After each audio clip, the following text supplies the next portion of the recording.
Ayan mga idol, ito yung ating plancha. Dito natin isasalang yung ating mga gulong. Ayan. Let's go. Lagay na natin. Andyan na sila mga idol. Sa inyo boss, lagyan natin ng papel, yung gum, para hindi siya kumapit, dumikit doon sa plancha. Ayan, ganyan. Yan lang po yung proseso niya mga idol. Tapos lalagyan natin itong plate mga idol, yung malipis na ano to, yung cooking can na lata. Tapos susunod natin yung plancha. Yan mga lodi. Yan mga idol. Higpitan na natin.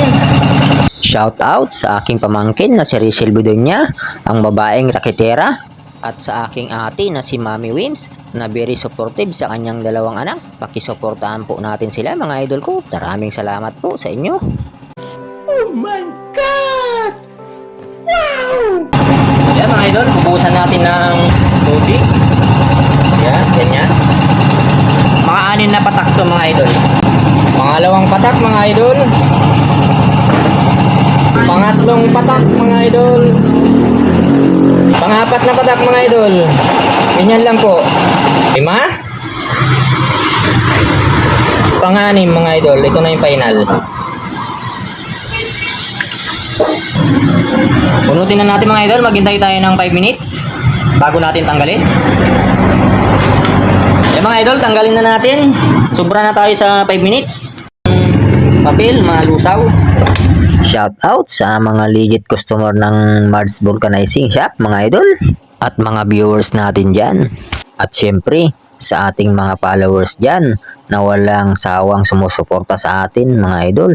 Maraming salamat po sa inyong lahat. Papel ulit mga idol, yan. Tapos lagay na natin yung plancha. Tapos mga idol, tak na natin. Mga 6 na patak mga idol. Shout out sa mga kapwa nating vulcanizer dyan, saan man sulok ng mundo mga idol. Shout out sa inyo. Magandang araw. At syempre, ang hindi ko makakalimutan mga idol, yung ating mga basher. Shout out po sa inyo. Gunggong! At yan nga mga idol, kung mapapansin nyo, yung aking damit ay basang-basa na sa pawis. Dahil sasabay-sabay na dumating yung mga customer natin mga idol ko. Ayan mga idol, lagyan na natin ng tubig para matanggal na natin yung papel. Punasan na natin mga lodi, saka natin lagyan ng solution pandikit. German pads natin mga idol. Tukit na natin dyan. Sintro lang natin ito mga idol. Ayan. Ayan mga lodi, ganda. Tapos ruler natin para mailapat yung German pads. Alright. Ayos mga idol. Ayan. Okay. Okay na okay. Galing natin yung papel mga idol, no? Ito na naman, ito yung isa.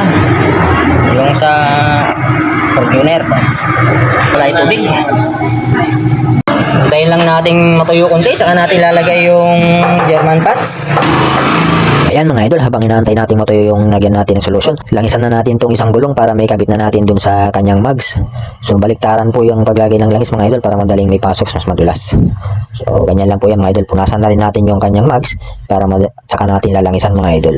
So, ganyan mga idol, ayan. Langisan na rin natin, kabilaan. Ayan mga idol. Set up na rin natin yung machine mga idol para may kabit na natin ng maayos yung gulong. Kung nagustuhan ninyo ang video natin ngayong araw, paki-like at share ng video at huwag kalimutan mag-follow at mag-comment sa ibaba ng video natin. Maraming salamat!